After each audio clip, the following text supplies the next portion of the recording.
Hello everyone, welcome to our new podcast video. आजचा podcast खूप खास आहे कारण आज आपल्यासोबत आहेत शिवलिंगेश्वर कॉलेज ऑफ फार्मसीचे धाराशिव सर. त्यांच्या अनुभवातून, मार्गदर्शनातून आणि प्रेरणेतून आज आपण खूप काही शिकणार आहोत. सर, आपल्या पॉडकास्टमध्ये आपलं खूप स्वागत आहे. नमस्कार. Hello sir. तर आजचा पहिला प्रश्न आहे, आपण कधी खरंच संकल्पना केली होती का की तुम्ही प्रिन्सिपल बनाल?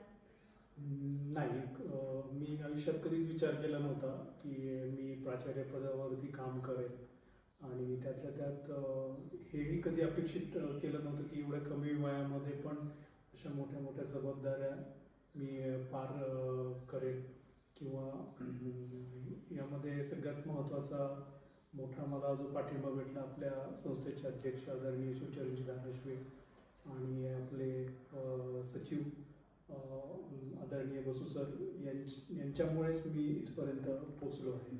सर्वात कठीण कोणतं होतं, शिक्षक बनणं की प्रिन्सिपल बनणं? हां, याच्यामध्ये कसं आहे, प्रिन्सिपल बनणं हे तुम्ही शिकून जातात आणि दिवसागणिक त्या गोष्टी सोप्या होतात, पण शिक्षक बनणं हे खूप चॅलेंजिंग आहे.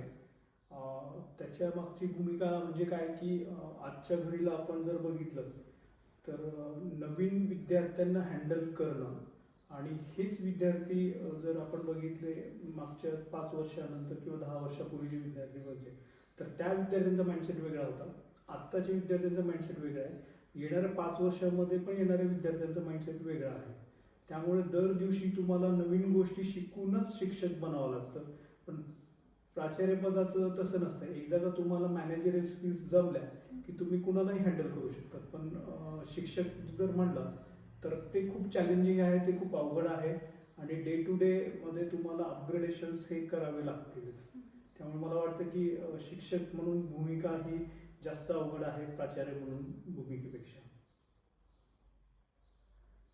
तर सर, मग 600 प्लस विद्यार्थी आणि 60 प्लस स्टाफ तुम्ही कसं सांभाळता एवढं? खूप सोपं आहे. आपल्या महाविद्यालयामध्ये एक प्रकारची हायरार्की सिस्टीम लावलेली आहे आणि सगळ्यात महत्त्वाचं की हायरार्की असल्यामुळे प्रॉपरली सगळ्यांना माहिती आहे की कुणाला काय काय कामं आहेत, एकमेकांची कामं माहिती असतात. त्यामुळं ते टीमवर्क होतं आणि त्याच्या माध्यमातून विद्यार्थ्यांना पण कंट्रोल करायला इझी जातं. यामध्ये सगळ्यात महत्त्वाची गोष्ट काय आहे आपल्या महाविद्यालयामध्ये जी बाकीच्यांपेक्षाही आपल्याला वेगळं ठरवते ते म्हणजे की ऑपॉर्च्युनिटी जनरेशन. तुम्ही महाविद्यालयात बघाल की खूप मोठ्या प्रमाणावरती विद्यार्थ्यांना या ऑपॉर्च्युनिटीज आम्ही तयार करून ठेवतो. त्यांच्या स्किल्सशी रिलेटेड असतील, त्यांच्या अकॅडमिकशी रिलेटेड असतील, अशा अनेक ॲक्टिव्हिटी बेस्ड लर्निंगवरती आमच्या मागच्या 2-3 वर्षापासून आम्ही शिफ्ट केलेलं आहे. त्याच्यामुळं काय होतं की ह्या गोष्टी ॲटोमेशन मोडमध्ये गेल्यासारखे जातात आणि विद्यार्थी स्वतःहून ॲप्रोच होतात फॅकल्टी मेंबर्सला आणि आम्हाला ह्या गोष्टीपर्यंत पोहोचायचं आहे आणि ही आम्हाला मदत करा. तर अशा पद्धतीने आम्ही ते मेंटेन करतो. आणि महाविद्यालयामध्ये सगळ्यात मोठी एक गोष्ट अभिमानाने सांगावी वाटते की आपल्या महाविद्यालयामध्ये मेंटरिंग सिस्टीम खूप स्ट्रेंथन आम्ही मागच्या 1-1.5 वर्षामध्ये केलेली आहे. खूप मोठ्या प्रमाणावरती त्यामध्ये काम केलेलं आहे आणि त्यामुळेच स्टुडंटला कंट्रोल करणे असेल, स्टाफला इन्स्ट्रक्शन देणे असेल, हे खूप इझी आहे. त्यामध्ये मेनली स्टाफ जे आहे की त्यांना कुठल्याही प्रकारचं बर्डन्सन आम्ही ठेवत नाही.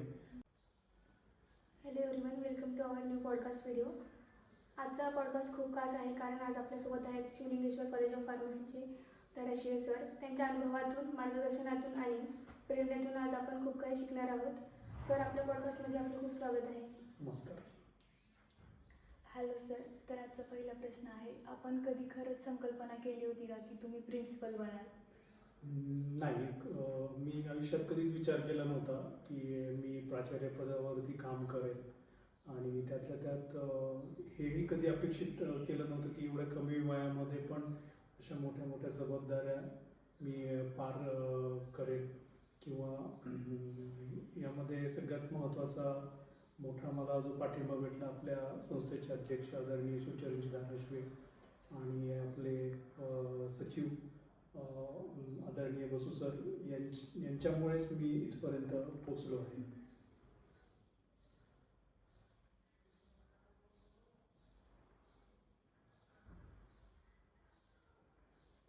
सर सर्वात कठीण कोणतं होतं, शिक्षक बनणं की प्रिन्सिपल बनणं? हां, याच्यामध्ये कसं आहे, प्रिन्सिपल बनणं हे तुम्ही शिकून जातात आणि दिवसागणिक त्या गोष्टी सोप्या होतात. पण शिक्षक बनणं हे खूप चॅलेंजिंग आहे. त्याच्या मागची भूमिका म्हणजे काय की आजच्या घडीला आपण जर बघितलं तर नवीन विद्यार्थ्यांना हँडल करणं आणि हेच विद्यार्थी जर आपण बघितले मागच्या 5 वर्षानंतर किंवा 10 वर्षापूर्वीचे विद्यार्थी बघितले तर त्या विद्यार्थ्यांचा माइंडसेट वेगळा होता. आत्ताच्या विद्यार्थ्यांचा माइंडसेट वेगळा आहे. येणाऱ्या 5 वर्षामध्ये पण येणाऱ्या विद्यार्थ्यांचा माइंडसेट वेगळा आहे. त्यामुळे दर दिवशी तुम्हाला नवीन गोष्टी शिकूनच शिक्षक बनावं लागतं. पण प्राचार्यपदाचं तसं नसतं. एकदा का तुम्हाला मॅनेजरियल स्किल्स जमल्या की तुम्ही कुणालाही हँडल करू शकतात. पण शिक्षक जर म्हणलं तर ते खूप चॅलेंजिंग आहे, ते खूप अवघड आहे आणि डे टू डे मध्ये तुम्हाला अपग्रेडेशन्स हे करावे लागतीलच. त्यामुळे मला वाटतं की शिक्षक म्हणून भूमिका ही जास्त अवघड आहे प्राचार्य म्हणून भूमिकेपेक्षा. तर सर मग 600 प्लस विद्यार्थी आणि 60 प्लस स्टाफ तुम्ही कसं सांभाळता एवढं? खूप सोपं आहे. आपल्या महाविद्यालयामध्ये एक प्रकारची हायरार्की सिस्टीम लावलेली आहे आणि सगळ्यात महत्त्वाचं की हायरार्की असल्यामुळे प्रॉपरली सगळ्यांना माहिती आहे की कुणाला काय काय कामं आहेत, एकमेकांची कामं माहिती असतात. त्यामुळं ते टीमवर्क होतं आणि त्याच्या माध्यमातून विद्यार्थ्यांना पण कंट्रोल करायला इझी जातं. यामध्ये सगळ्यात महत्त्वाची गोष्ट काय आहे आपल्या महाविद्यालयामध्ये जी बाकीच्यांपेक्षाही आपल्याला वेगळं ठरवते ते म्हणजे की ऑपॉर्च्युनिटी जनरेशन. तुम्ही महाविद्यालयात बघाल की खूप मोठ्या प्रमाणावरती विद्यार्थ्यांना या ऑपॉर्च्युनिटीज आम्ही तयार करून ठेवतो.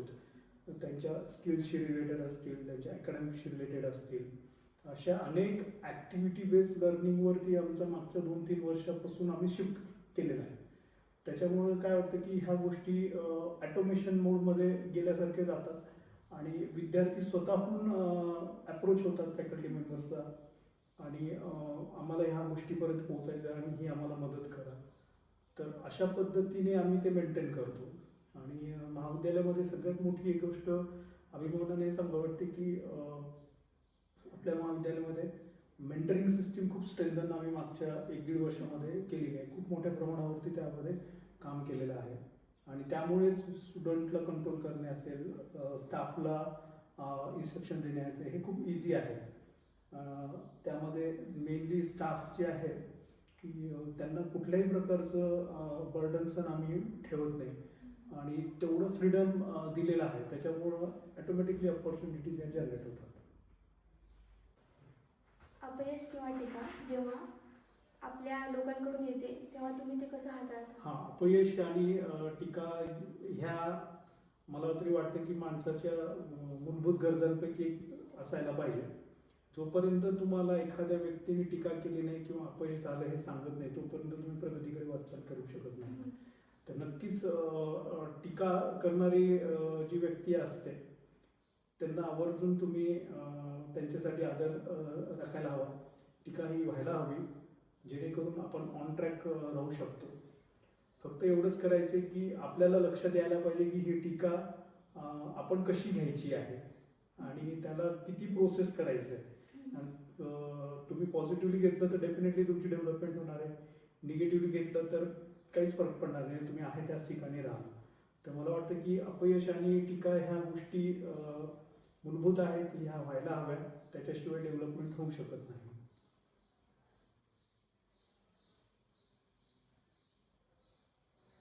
सर संस्थेची जर काही चुकलं आणि काही म्हणजे स्थिती बदलली तर मग तुम्ही कसं हाताळता ते?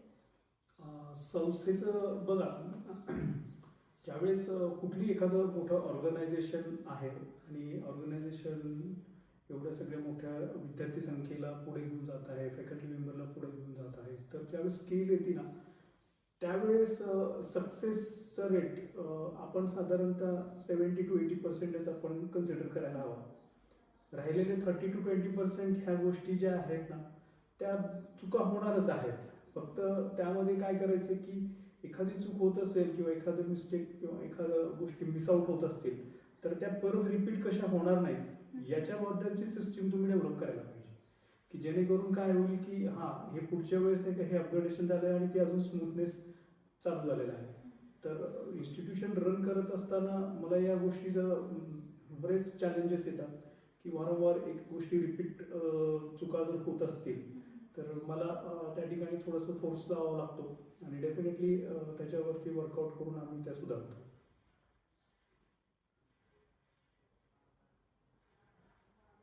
सर आपण फक्त मार्क्सपेक्षा स्किल डेव्हलपमेंटवर जास्त का फोकस करता? येस, आताच्या घडीला बघा मागच्या तुम्ही जर बघितलं 1990चं दशक बघितलं असेल तर त्यावेळेस एवढं अपॉर्च्युनिटीज आपल्या भारतामध्ये नव्हत्या किंवा जगभरामध्ये नव्हत्या. 90च्या दशकानंतर इन्फॉर्मेशन टेक्नॉलॉजीमध्ये मोठ्या प्रमाणावरती क्रांती झाली आणि त्यानंतर मोबाईलमध्ये क्रांती झाली, इंटरनेट सगळ्यांना अवेलेबल झालं आणि आताच्या युगात आपण 2020-22च्या नंतर तर पूर्ण AIने सगळं टेक ओव्हर केलं. तर मागच्या तुम्ही 20-25 वर्षाचा आलेख जर बघितला तर प्रत्येक वेळेस कुठे ना कुठे क्रांती झाली ज्याने त्याचे इम्पॅक्ट हे पूर्ण सर्वसामान्यांपर्यंत पोचलेले आहेत. तर अशा वेळेस काय होतं की आपण स्वतःला किती एक मिनिट त्याला थोडंसं नंतर कट कर बरं का, प्रश्न परत सांग बरं कुठं कुठं आपण फक्त मार्क्सपेक्षा स्किलवर हां. जास्त तर ह्या ज्या डेव्हलपमेंटल गोष्टी झाल्या त्याच्यामुळं काय की बघा इंटरनेटमुळे क्रांती झाल्यामुळे त्याचा इम्पॅक्ट जो आहे ना तरच तुमचं सेल होणार आहे. नवीन गोष्टी आणल्या, नवीन लोकांना पाहिजे असेल आणि ते मार्केटमध्ये विकलं तरच ती कंपनी चालणार आहे. मग याला जर बघितलं तर जेवढ्या गोष्टी इनोव्हेटिव्हली तुम्ही कराल त्याच्यासाठी तुम्हाला स्किलच लागतील. मग एखादा विद्यार्थी आहे त्याला साधारणतः ॲव्हरेज ऑन ॲव्हरेज जरी मार्क पडले तर काही फरक पडत नाही किंवा जर टॉपर असेल तर काही फरक पडत नाही until and unless he executes the things.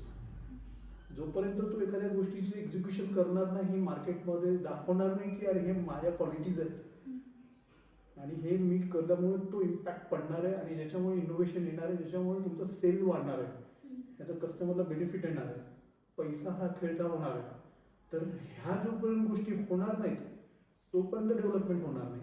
तर माझ्या मते की आत्ताच्या घडीला जर आपण बघितलं तर डिग्रीपेक्षाही मार्क्सपेक्षाही तुमच्या स्किल्स किती महत्त्वाच्या आहेत ते खूप जास्त गरजेचं आहे.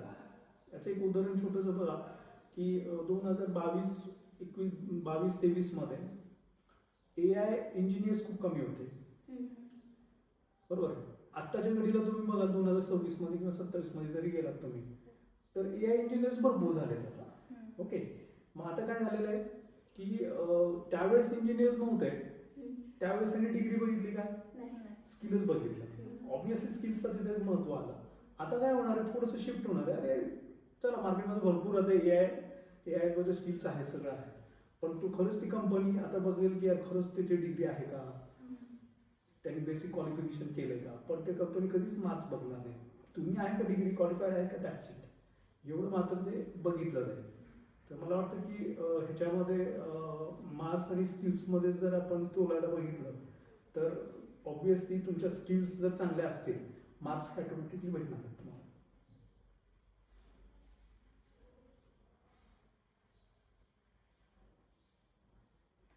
सर तर मग आजकालच्या विद्यार्थ्यांची सर्वात मोठी चूक कोणती आहे असं तुम्हाला वाटतंय? हां, आजकालच्या बघा चूक म्हणण्यापेक्षा थोडासा मी प्रश्न वेगळ्या पद्धतीने हा घेतो. आजकालच्या मुलांनी काय करायला हवं आणि काय करायला नको, तर आपण असं म्हणूयात त्याला. तर आजकालच्या सगळ्यात यंग जनरेशन जी की येणाऱ्या 2-3 वर्षामध्ये मार्केटमध्ये जाऊन परफॉर्म करणार आहे, तर या स्टुडंटनी येणं एक गोष्ट चांगली मोठ्या प्रमाणावरती शिकायला पाहिजे, ती म्हणजे पेशन्स. पेशन्सवरती त्यांनी भरपूर काम करावं. त्यानंतर दुसरी एक गोष्ट आहे ती म्हणजे की लर्निंग ॲबिलिटीज तुमच्या वाढवायला हव्या. की आता हे म्हणून चालणार नाही की माझी डिग्री कंप्लीट झालं आहे आणि आता माझं शिक्षण बस झालं संपलं. आता इथून पुढे काय होणार आहे, कंपनीवाले पण सबस्क्रिप्शन बेस्ड जॉब्स ठेवणार आहेत. जसं आपण एखाद्या ॲपचं सबस्क्रिप्शन घेतो आणि तेवढंच तुम्हाला ड्युरेशनपर्यंत ते दाखवतात, पैसे संपले की ते बंद करतात, बरोबर. त्याच पद्धतीने आता कंपनी काय करणार आहे की माझ्याकडे एक मोठा प्रोजेक्ट आलेला आहे आणि ह्या प्रोजेक्टसाठी मला किती माणसं लागणार आहेत, 50 माणसं लागणार आहेत, एवढे स्किलफुल लागणार आहेत, त्याच्यापैकी एवढ्यांनाच मी घेणार आणि प्रोजेक्ट झालं की तुमचं काम संपलं, तुम्ही दुसरीकडे जा. तर अशा पद्धतीची सिस्टीम चालणार आहे इथून भविष्यामध्ये. तर या मुलांनी, आत्ताच्या मुलांनी काय करायला हवं की स्वतःला किती अपग्रेड तुम्ही करतायत आणि किती कमी वेळेमध्ये स्वतःला अपग्रेड करून एक्झिक्यूट करता. आणि दुसरं म्हणजे की काय म्हणलं होतं आपण, पेशन्स. सो पेशन्स ठेवणं खूप गरजेचं आहे. तर ह्या दोन गोष्टी खूप खूप जास्त मला वाटतं की महत्त्वाच्या आहेत. विद्यार्थ्यांनी शिक्षकांनी मेंटर्सकडे भीती न ठेवता कसं जावं? हां, हे बघा कसं आहे त्याच्यामध्ये बघा, त्याच्यामध्ये सगळ्यात महत्त्वाची स्किल, ज्यावेळेस एखादा स्टुडंट शाळा संपल्यानंतर कॉलेजमध्ये ज्यावेळेस ॲडमिशन घेतो, बरोबर, तर ज्यावेळेस नवीन तुम्ही ॲडमिशन होत आहेत तर किती नवीन लोकांना भेटतायत आणि किती जणांशी बोलतायत आणि तुम्ही तुमची मतं कशी मांडतायत, हे खूप महत्त्वाचं आहे. तुम्ही आज किती वर्कआउट केलं आहे, त्याच्यानंतर दुसऱ्या दिवशी किती केलं आहे, याला कन्सिस्टन्सी जर ठेवली तर डेफिनेटली ना तुमचं कॉन्फिडन्स थोडं जरी बूस्ट झालं तर ते तुम्हाला खूप मदत करणार आहे की तुमच्या टीचर्ससोबत बोलायला. आणि याच्याने काय होणार आहे बघा, एकदा का टीचर्सला माहिती झालं की या स्टुडंटच्या, तुमची नावं काय, वैष्णवी आणि अंजली, एकदा का एखाद्या टीचरला माहिती झालं की लाईक आता वैष्णवी आणि अंजली आहे, वैष्णवी आणि अंजलीच्या कडे कॅपॅबिलिटीज आहेत आणि हे चांगलं करत आहे तर माझ्याकडे येत आहेत आणि ह्याला आपण द्यायला पाहिजे. तुम्ही एकदा गेला, दोनदा गेला, तीनदा गेला, चौथ्यांदा, पाचव्यांदा काय होतं की ते टीचर्स ऑटोमॅटिकली तुम्हाला ग्रो करायला मदत करतात. त्यामुळे नाही का थोडीशी हिंमत, थोडासा कॉन्फिडन्स तुम्ही दाखवायला पाहिजे. फर्स्ट इयरमध्ये असताना ह्या गोष्टी थोड्या तुम्ही अपग्रेड करा, ऑटोमॅटिकली तुम्हाला नाही का टीचर्स हे नाही का तुमच्या पाठीशी कायम असतील. तर मग आजकालच्या विद्यार्थ्यांसाठी कम्युनिकेशन स्किल्स, AI आणि नेटवर्किंग हे किती महत्त्वाचे आहे? हे खूप जास्त मला वाटतं की महत्त्वाचा प्रश्न आहे आणि ज्वलंत प्रश्न आहे आजच्या घडीला. की आपण नाही का एक गोष्ट लक्षात घ्या की AI थोडंसं बाजूला ठेवूयात. ओके, पहिल्यांदा प्रश्न येतो की कम्युनिकेशन स्किल्स. तुम्ही एक जर गाठ उकलली तर पुढच्या ऑटोमॅटिक सगळ्या गाठी उकलत जातात. हे खूप साधं सिंपल फंड आहे. त्यामुळे नाही का कम्युनिकेशन स्किल्स जर तुमचं स्ट्रॉंग जर झालं, ऑटोमॅटिकली नेटवर्किंग स्किल वाढणार आहे. आणि नेटवर्किंग स्किल जर वाढलं तर तुम्हाला लक्षात येणार आहे की AIचं युटिलायझेशन कशा पद्धतीने आपण करायला पाहिजे. एकदा का तुम्ही ह्या स्किल्स अपग्रेड केलं की आणि त्याचं युटिलायझेशन करत असताना की पर्टिक्युलरली AIच्या बाबतीमध्ये जेवढ्या जास्त लोकांना बोलाल आणि तेवढा तुम्ही डाटा AIमध्ये जर प्रोसेस केला, त्याला काही प्रॉम्प्ट्स प्रॉपरली जर दिले तर डेफिनेटली ते तुम्हाला मदत करेल. सो सायमल्टेनियसली तुम्ही ह्या 2-3 ज्या स्किल्स ज्या मेन्शन केलेल्या आहेत त्या इझिली लर्न करू शकता. त्याला काही तुम्हाला एक्स्ट्रा एफर्ट्स देण्याची गरज नाही किंवा काय नाही, हे कोणीही करू शकतो. कुठल्याही, तो फार्मसी असेल, इंजिनिअरिंग असेल, BSc असतील, BCom असेल, आर्ट्सचे विद्यार्थी असतील, फक्त तुम्हाला काय करा की तुमच्याशी रिलेटेड जो सिलेबस आहे किंवा जो करिक्युलम आहे त्याच्याशी रिलेटेड तुम्हाला लिंकअप करायला एकदा का तुम्ही शिकला की ऑटोमॅटिकली तुम्ही कम्युनिकेशन स्किल्स इम्प्रूव्हाइज कराल. त्यामुळे तुमचं नेटवर्किंग वाढेल आणि ऑब्व्हियसली तुम्ही AIचं युटिलायझेशन पण चांगल्या पद्धतीने करू शकाल.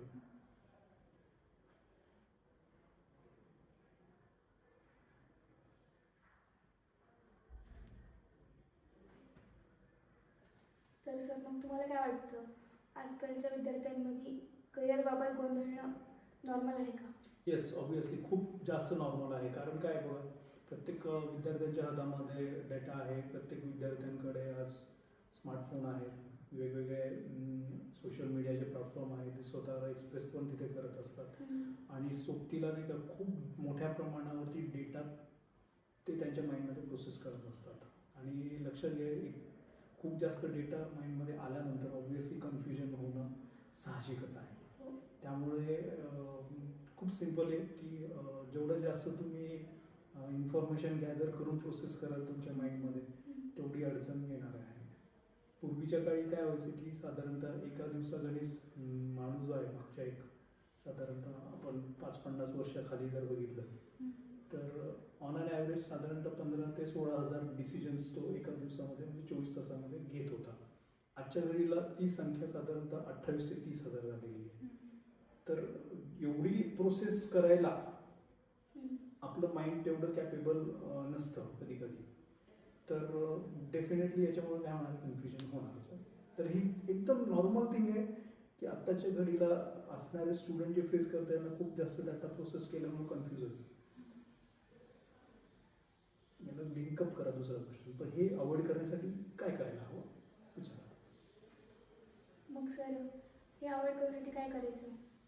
हे बघा, कन्फ्युजन झालं की एखाद्या गोष्टीची तुम्हाला अभ्यास करत असताना तुम्ही मग काही अडचण आली तर तुम्ही काय करता?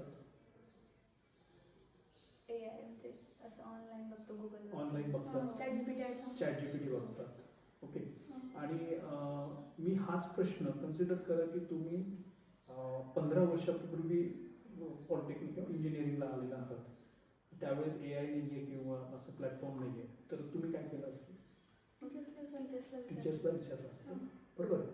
तर आत्ताच्या घडीला काय करायला पाहिजे, तुम्ही 15 वर्ष जुनं जे आहे ना ते अवलंबून पाहिजे. की ज्यावेळेस तुम्हाला कन्फ्युजन होतं ना त्यावेळेस तुम्ही मेंटर्सकडे जायला पाहिजे, तुम्ही टीचर्सकडे जायला पाहिजे. कारण नाही का, त्यांना पुढचा 3 वर्षाचा 4 वर्षाचा पर्स्पेक्शन माहिती असतो. त्यांना मार्केटमध्ये काय चालू आलं ते माहिती असतं, त्यांचे कॉन्टॅक्ट्स असतात, त्यांचं नेटवर्क असतं. सो डेफिनेटली ते तुम्हाला काय मदत करतील की तू असा डिसिजन घेऊ शकतेस. म्हणजे डिसिजन तुम्हालाच घ्यायचा आहे, पण ते डिसिजन घेण्यासाठी मी काय मदत मात्र त्या टीचरशी होऊ शकते. मी एक उदाहरण माझ्या बाबतीमध्ये घडलेलं सांगतो, म्हणजे आता फॅक्टली कसं होतंय. Okay. So at the same time काय करतोय, मी पण AI टूल्स मोठ्या प्रमाणावरती वापरतोय. ओके. तुम्ही थोडासा प्रश्न विचारला होता की हे एवढं हँडल कसं करतात किंवा कसं हे करतात, तर त्याला एक सांगतो मी तुम्हाला की माझ्यासमोर काही इश्यूज आले तर मी ॲट द सेम टाईम काय करतोय, AI मध्ये पण प्रॉम्प्ट टाकतोय आणि ॲट द सेम टाईम काय करतोय, मी माझ्या मेंटर्सला पण बोलतोय आणि दोघंचं कंबाईन करतोय. आणि दोघांचं कंबाईन केल्यानंतर काय होतंय माहिती का, नवीनच गोष्टीचं सोल्युशन्स म्हणजे नवीन पद्धतीने ते बाहेर येऊन आलं. So when it comes new thing, मग हे ना सगळ्यांना बघायला एकदम मस्त वाटतं, अरे हे काय भारी झालं असं. तर तुम्ही हे का नाही करत? डेफिनेटली AIचा वापर करायला पाहिजे, तुम्ही करायला पाहिजे, but AI is not a human being. Okay. AI काय करणार आहे आत्ताच्या काळात, तुम्ही म्हणजे एक रिसर्च असा सांगतो की AI हे जे आहे ना तुमच्या होमध्ये होच मिसळणार आहे. तुम्ही जे सांगाल ना ते तुम्हाला पॉझिटिव्हलीच सांगणार आहे. ओके. साधारणतः 50 to 60% हा त्याचा रेशो आहे. तर तुम्ही जर प्रश्नाचं उत्तर म्हणलं की AIचा वापर करणार, आम्ही सोशल मीडियावरती टाकणार आणि आन्सर दिला, तुम्हाला तो बरोबरच सांगेल, बरोबर आहे. पण जर तुम्ही AIला प्रॉपरली प्रॉम्प्ट जर दिले आणि त्याला आधीच सांगितलं की स्ट्रेट फॉरवर्ड मला पाहिजे, कुठेच मॅनिप्युलेशन करायला नाही पाहिजे, तर ह्या गोष्टी जर प्रोसेस करण्यासाठी तुम्ही जर प्रॉपर प्रॉम्प्ट जर दिला मग तुम्हाला तो उत्तर खरं पण देईल. त्यामुळे नाही का मला वाटतं की हे अवॉइड करण्यासाठी जे आहे ना AI टूल्सचा वापर तुम्ही करू शकतात, पण त्याच्याही पेक्षा महत्त्वाचं जे आहे ना तर ह्युमन टच तुम्हाला हवा. आणि तुम्ही नक्कीच ह्याच्यावरती वर्कआउट करा की तुम्हाला अडचण आली, विद्यार्थ्यांना जर अडचण आली तर आधी टीचर्सशी संवाद साधा, टीचर्सला बोला माझी ही अडचण आहे, मला सॉल्व्ह करा. ॲट द सेम टाईम तुम्ही AI मध्ये पण टाका आणि त्या दोघांचं प्रोसेसिंग करा आणि दॅन टेक डिसिजन्स. तुम्ही कसं करता मग सर? आम्ही हेच करतोय आताच्या घडीला जे आहे ना की बघा आता एक बघा माझ्या कॉलेजमध्ये कधी तुम्ही बघितलेलं असेल किंवा आता बघतच आहात की खूप सारे इव्हेंट्स चालतात, बरोबर. आणि खूप सारे इव्हेंट्समध्ये काय होतं की नवीनच इव्हेंट असतात दरवेळेस, काहीतरी अरे अरे हे नवीनच बघतोय आणि युनिक असतं, म्हणजे रिपीट होत नाही. सो मी हे काय करतोय की हे ह्याच्या मागचं जे बॅकग्राऊंड असतं ना की फॅकल्टी मेंबरसोबत माझं डिस्कशन्स चालतात. जे सिनियर फॅकल्टी मेंबर्स आहेत त्यांच्यासोबत होतं, जे एकदम यंग आहेत त्यांना 2 वर्षाचा 3 वर्षाचा अनुभव आहे, त्यांच्या आयडियाज येतो, माझ्या आयडियाज त्यांना शेअर करतो. आमचे ह्या प्रोसेसिंग होतात, तेवढ्या थॉट प्रोसेसचं सगळं प्रोसेसिंग होतं. म्हणजे कधी कधी 1-1 तास 2-2 तास आमचं ब्रेन स्टॉर्मिंग होतं. आणि ब्रेन स्टॉर्मिंग झाल्यानंतर मग मी काय करतो, त्या आयडियाज घेऊन घेतो लिहून काढल्यानंतर मग त्याला AI टूल्समध्ये प्रोसेस करतो सर. मग AI टूल्समध्ये एक नाही टाकत, असे 5-6 AI टूल्समध्ये टाकतो आणि त्या सगळ्यांचं समरी तयार. तर असाच पद्धतीने केल्यामुळे काय होतं की हां, आर्टिफिशियल इंटेलिजन्स पण वापरलं, ह्युमन टच पण तिथे आला, सगळे फॅकल्टी मेंबरला इन्व्हॉल्व पण झालं आणि ज्यावेळेस स्टुडंटकडे जातं ना त्यावेळेस एकदम युनिक वाटतं, जे कुठल्या कॉलेजमध्ये पण दिसत नाही. अरे अरे काय जबरदस्त आहे, खूप छान झालं. तर अशा पद्धतीचा आम्ही वापर करून पुढे जातो. तर डेफिनेटली याच्यामध्ये खूप मोठ्या प्रमाणावरती सक्सेस पण भेटतं. यशासाठी शिस्त महत्त्वाची आहे की पेशन्स? मला वाटतं की याच्यासाठी सगळ्यात महत्त्वाची आहे आधी शिस्त. तुमच्याकडे डिसिप्लिन असेल तर ॲटोमॅटिकली काय होणार आहे की पेशन्स हे येऊनच जातात. त्याला तुम्हाला एक्स्ट्रा एफर्ट्स घेण्याची गरज नाही आहे. तर नक्कीच एखादी गोष्ट तुम्ही करत असाल तर सवय लावून घ्यायला थोडासा वेळ लागतो, चांगल्या सवयी लावायला वेळ लागतोच. पण एकदा का तुम्हाला ते चांगली सवयी लागल्या की ते ना आयुष्यभर तुम्हाला ते कामाला येतात. तर नक्कीच शिस्त ही आधी महत्त्वाची आहेच.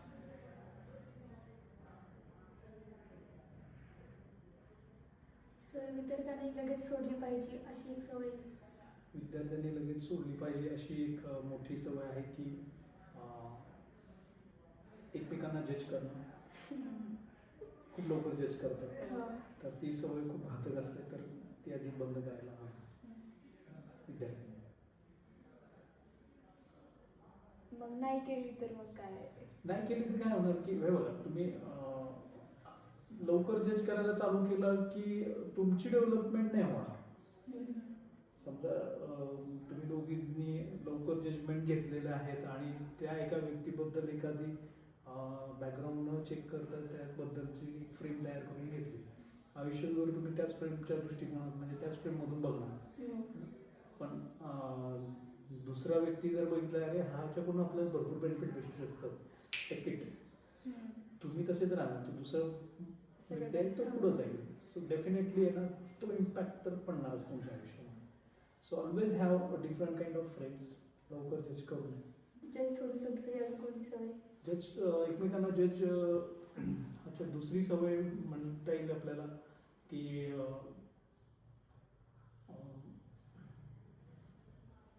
पेशन्स. आताच्या विद्यार्थ्यांना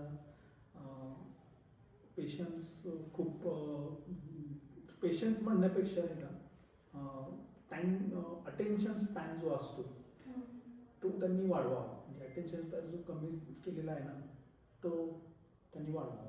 त्याचं एक उदाहरण सांगायचं म्हटलं तर मला एक तुम्ही सांगा, टू बी फ्रँकली, इंस्टाग्रामवरती रील्स बघत असताना एकदा का रील्स चालू झाल्या तर तुम्हाला ऑन अन ॲव्हरेज किती रील्स बघतात?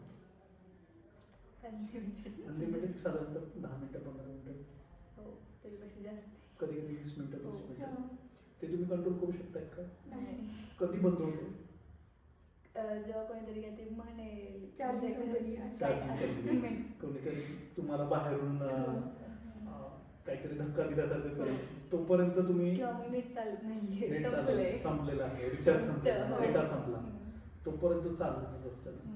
मग मला सांगा, एक रील तुम्ही साधारणतः किती वेळ बघता? जसं चांगली असेल तर मग तो संपेपर्यंत, नाहीतर एक 2 किती सेकंद आहेत? स्क्रोल अशा करायचं. चांगल्या रील्स किती आहेत? बोटावर मोजण्याचं काय. हो. तुम्ही जर 10 रील बघत असाल तर एखादीच रील चांगली असेल, हो. एखादीच पूर्ण बघता. अदरवाईज तुम्ही हार्डली मला वाटतं की 5 सेकंद 6 सेकंदापेक्षा जास्त वरती बघत नाही. मग तुम्हाला नाही वाटत का हा अटेन्शन स्पॅन जो आहे तो कमी झालेला आहे?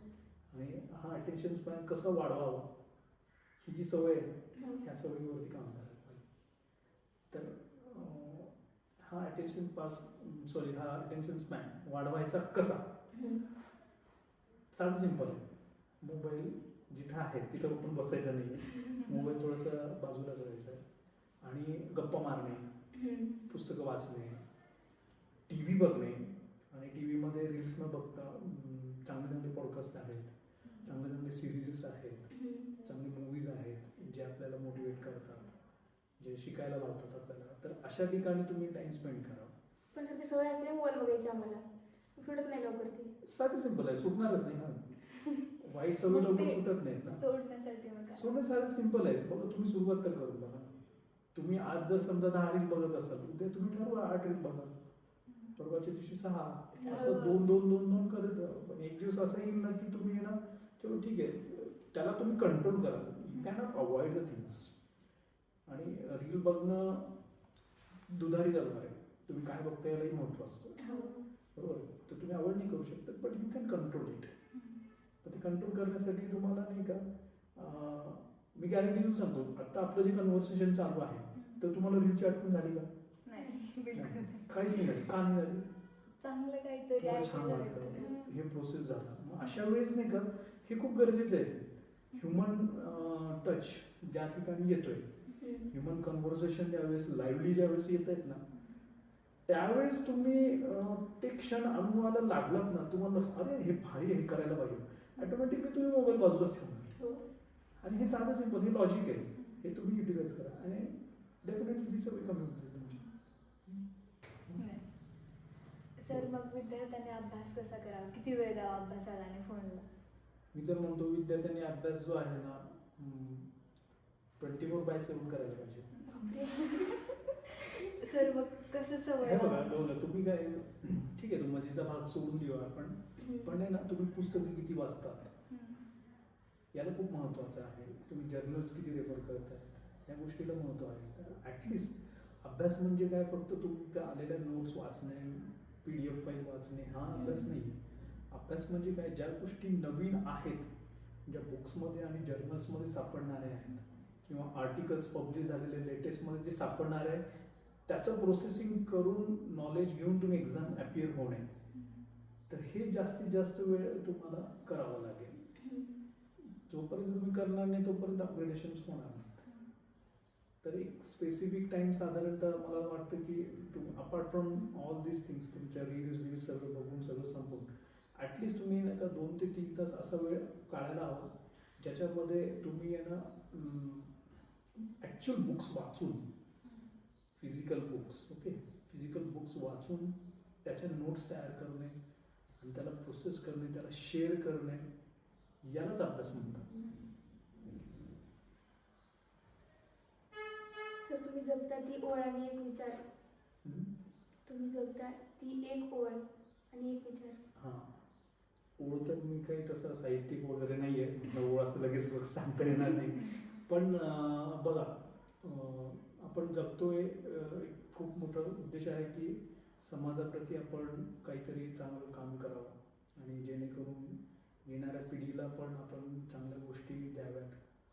तर ॲज अ प्रिन्सिपल म्हणून मला वाटतं की विद्यार्थ्यांनी मोठ्या प्रमाणावरती इनोव्हेशनकडे जावं. त्या विद्यार्थ्यांनी खूप मोठ्या प्रमाणात स्वतःचं अपग्रेडेशन आणि लाईफ लॉंग लर्निंगच्या प्रोसेसमध्ये स्वतःला कसं ॲडॅप्ट करून घेता येईल, तर त्या गोष्टीकडे फोकस करावा अशी माझी इच्छा आहे.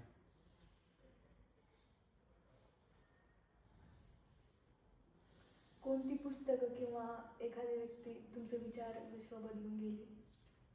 बघा, व्यक्ती म्हणण्यापेक्षा अनेक व्यक्ती आहेत. फॉर एक्झाम्पल त्यातल्या त्यात जे माझे टीचर्स आहेत, अपार्ट फ्रॉम माय पॅरेंट्स, जे माझे टीचर्स, माझे गुरु जे होते, ते सगळ्याच गुरूंनी मला खूप वेळोवेळी मार्गदर्शन केलं की ज्यांच्यामुळं खरं लाईफ ही चेंज झालेली आहे. आणि राहिला प्रश्न बुक्सचा, असं काही स्पेसिफिक बुक सांगता येणार नाही, पण एक बुक जे आहे, एक ऑथर म्हणता येईल, एक ऑथर ज्या ऑथरला खूप मोठ्या प्रमाणावरती प्रेस केलं गेलं पूर्ण जगभरातून, ते म्हणजे डेल कार्नेगी. तर डेल कार्नेगीच्या बुक्समुळे किंवा त्यांच्या विचारामुळे माझ्यावरती खूप मोठा प्रभाव पडला आणि मी तिथं ॲक्च्युली तिथून टर्न झाल्यासारखं झालं आणि त्याचा फायदा खूप मला झालेला आहे. म्हणजे ते बुक तुम्ही कसं वाचलं? म्हणजे कोणी सांगितलं तुम्हाला की वाटलं तुम्हाला हे वाचायला पाहिजे? नाही, कोणी सांगितलं वगैरे असं काही नाही, असं जस्ट रील्समधूनच आलं, बघितलं, अरे हां चांगलं आहे, ठीक आहे, बघू. तुम्हाला आवड आहे का सर पुस्तक वाचायची? हां, मला आवड आहे पुस्तक वाचायची, पण कधी असं वाटलं नव्हतं की मी हे पुस्तक पण हातात पडेल आणि वाचेल. जस्ट एक हातात पडलं, ऑनलाईन मागवलं आणि वाचून बघूया 15-20 पानं, तर तर पहिले 15-20 पानं वाढते आणि पुढचे जे 150-200 पेजेस होते ते कधी संपले ते कळतच नाही.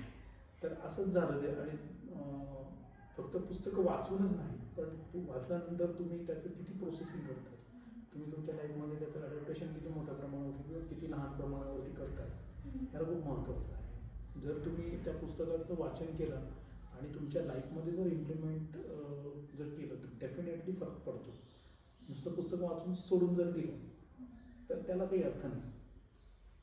सर मग इथे कॉलेजच्या बाहेर स्टॉल असतो बुक्सचा, हो. मग ते तुमच्या म्हणजे माइंडमध्ये कशी आयडिया आली की आपण हे लावावं स्टॉल वगैरे? हां, तर मी एक 2-4 वेळेस स्टॉल लावले ते मराठी भाषा संवर्धन पंधरवड्याच्या निमित्ताने ते स्टॉल लावण्यात आलेले होते आणि मराठी पुस्तकं त्या ठिकाणी ठेवण्यात आली होती. मला मुळातच पुस्तकं वाचण्याची पण आवड आहे आणि पुस्तकं गोळा करण्याची आवड आहे. 2 वेगवेगळ्या गोष्टी आहेत. तर त्याचं जे मोटिवेशन जे भेटलं ना मला, तर ते विद्यार्थ्यांकडूनच भेटलं. मी आजच्या घडीला बघितलं की विद्यार्थी खूप कमी वेळेसच पुस्तकाकडे वळत आहेत. म्हणजे मी लायब्ररीमध्ये गेलो होतो जस्ट राऊंड असताना, 2-3 वर्षाखालची गोष्ट आहे, आणि मी जवळपास 3-4 मोबाईल पिक केले आणि जप्त केले आणि त्यांच्या क्लास टीचरकडे ते देऊन टाकले. पॅरेंट्सला बोला आणि मुलांना देऊन टाकलं. तर असं बरेच वेळेस माझ्याकडनं घडलं हे ह्याच्यामध्ये. मग मी फाइंड आउट केलं, अरे नेमका मुलं काय बघतायत. मग मी थोडंसं रिसर्च केलं आणि मुलं नाही का ते PDF फाईल शेअर केलेल्या असतात, त्या बघतात आणि ते वाचतात आणि ते लिहित आहेत. अरे मग मी एवढं लायब्ररीमध्ये पुस्तकं आणतो, ते ॲक्सेशन बघितलं तर खूप कमी सापडलं. तर मला वाटतं त्या ठिकाणी जाणवलं की अरे मुलांनी ना पुस्तकं हाताळायचीच बंद केलेली, बंद केलेली म्हणण्यापेक्षा कमी केलेली.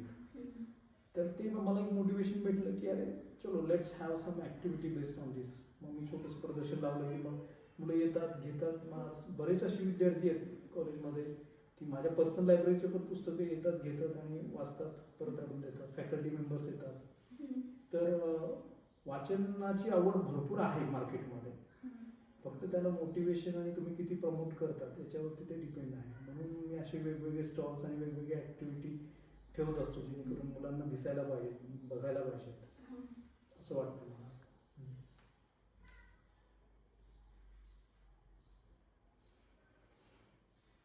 विद्यार्थ्यांनी खऱ्या अर्थाने पालक आणि शिक्षकांना कसं अभिमान वाटेल असं वागावं?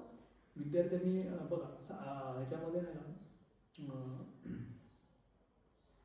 कधीही एखादा विद्यार्थी असेल, एखादा मुलगा असेल, मुलगी असेल, त्यांच्या आईवडिलांना खूप जास्त प्रिय असतात, बरोबर. आणि विद्यार्थ्यांनी कधीच असं काम करू नये की त्यांची मान खाली जायला हवी. आणि त्यातल्या त्यात पालकांची एक मोठी अपेक्षा असते. मागच्या एवढ्या वर्षाचा अनुभवातून सांगतो की त्यांना मार्क्सची अपेक्षा नाही आहे. तुम्ही काय करतात, कसं करतात, प्रोसेस काय करतात ह्याची पण अपेक्षा नाही आहे. पण तुम्ही समाजामध्ये गेल्यानंतर समाजाप्रती कशी भावना ठेवतात, समाजामध्ये गेल्यानंतर वागतात कसं, तुम्ही ज्येष्ठांचा सन्मान किती प्रमाणामध्ये करतायत, सामान्य जनतेला तुम्ही कसं बघतायत, एक नागरिक म्हणून तुम्ही कसं जाणार आहे पुढं. तर ही गोष्ट खूप महत्त्वाची असते पालकांना. तर एकदा का पालकांना ही गोष्ट माहिती झाली की अरे हां चांगला करतोय का, व्यवस्थित करतोय, तर ऑब्व्हियसली ते शिक्षकांना पण त्या गोष्टीचा अभिमान वाटायला लागतो. शिक्षक पण त्या पद्धतीने ते मॅनेज करतात. तर विद्यार्थ्यांनी याच गोष्टीकडे बघावं आणि त्याचं अनुकरण करून पुढे जायला हवं. पण सर कसं असते, काय पॅरेंट्सला मार्क्स शिकायसाठी सक्षम नसते, म्हणजे कमी का घेतलं जास्त का घेतलं मार्क असं. कसं आहे बघा, हीच गोष्ट मी मागे पण तुम्हाला सांगितलं, तुम्ही 7-8 वर्षापूर्वी जर विचारलं तर डेफिनेटली मार्क्सचं थोडंफार महत्त्व होतं, बरोबर. पण आत्ताच्या घडीला नाही का, तुम्ही नीट, JEE किंवा कॉम्पिटिटिव्ह एक्झामचे मार्क्स सोडून डिग्रीमध्ये किती मार्क पडले तुम्हाला ह्याला कोणीच महत्त्व देत नाही. मग हे त्या पालकांचा माइंडसेट असतो. कारण पालकांनाच मुळामध्ये मार्केटमध्ये काय आहे किंवा कशा पद्धतीने झाले बऱ्याच पालकांना माहितीच नसतं. नो डाऊट काही चांगले पालक आहेत किंवा बरेचसे असे पालक आहेत की त्यांनी हे सगळं रिसर्च करतात, मार्केटमध्ये काय आहे, कसं चालू आहे, काय करू आहे, काय करायला हवं, पुढच्या 2 वर्षात काय अपग्रेडेशन मार्गदर्शन हवं. डेफिनेटली ते मार्गदर्शन करत आहेत, पण ही परिस्थिती सगळ्या विद्यार्थ्यांच्या बाबतीमध्ये नाही. असे फक्त 20%च लोक आपण बघू नये, राहिलेले 80% हे माहितीच नाही की काय करायचं. हो. तर त्यामुळे मला वाटतं की पालकांना पण तेवढंच एज्युकेट करणं हे शिक्षकांचं पण काम आहे. मग सर ते जे काही पालक असतात त्यांना माहीत नसतं काही बाहेरच्या गोष्टी, मग त्यांच्यासाठी काय सांगाल तुम्ही? हां, ज्या पालकांना ह्या गोष्टीची माहिती नसते त्यांनी खूप साधं सिंपल स्ट्रेट फॉरवर्ड सांगतो की एखाद्या विद्यार्थ्याने ॲडमिशन घेतलं तर त्या विद्यार्थ्याच्या पालकांनी महिन्यातून एकदा तरी त्यांच्या मेंटरला म्हणजे टीचर्सला इथे येऊन भेटायला हवं, प्राचार्यांना भेटायला हवं आणि ती चर्चा करायला हवी अर्ध्या तासासाठी 20 मिनिटासाठी का होईना, की अरे माझ्या मुलाला आणि मुलीला असेल तर भविष्यामध्ये काय अपॉर्च्युनिटीज तुम्ही देणार आहात, त्यांचे स्किल्स अपग्रेडेशन करण्यासाठी तुम्ही इथे काय प्रोसेस करतायत. तर असे काही प्रश्न आपण स्वतःहून द्यायला हवेत किंवा त्यांना बोलवायला हवं त्या पालकांना, आणि आम्ही हे करतोय. हे केल्यामुळे हा फायदा होणार आहे, हा इम्पॅक्ट होणार आहे त्यांच्या लाईफमध्ये. तर हे जोपर्यंत आपण पालकांना पटवून देणार नाही तोपर्यंत त्यांचा माइंडसेट पण बदलणार नाही. ते आपल्याला वारंवार करावं लागेल. ही लॉंग टर्म प्रोसेस आहे.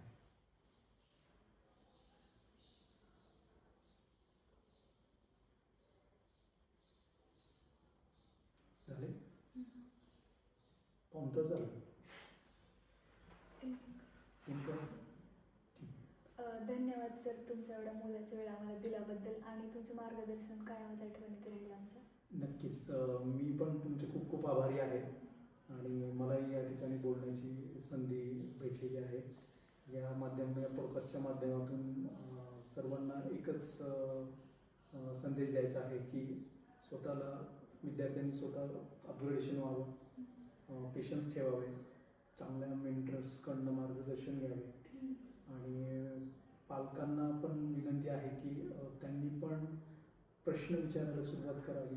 प्राध्यापकांना, प्राचार्यांना भेटावे, काय आपले विद्यार्थी करत आहेत, काय मुलं मुली कसं अपग्रेडेशन करत आहेत, काय त्यांच्या अपेक्षा आहेत, या समोरासमोर चर्चा करून नक्कीच त्याचा फायदा केल्याने ह्या गोष्टीची चर्चा करून नक्कीच त्या विद्यार्थ्यांच्या आयुष्यामध्ये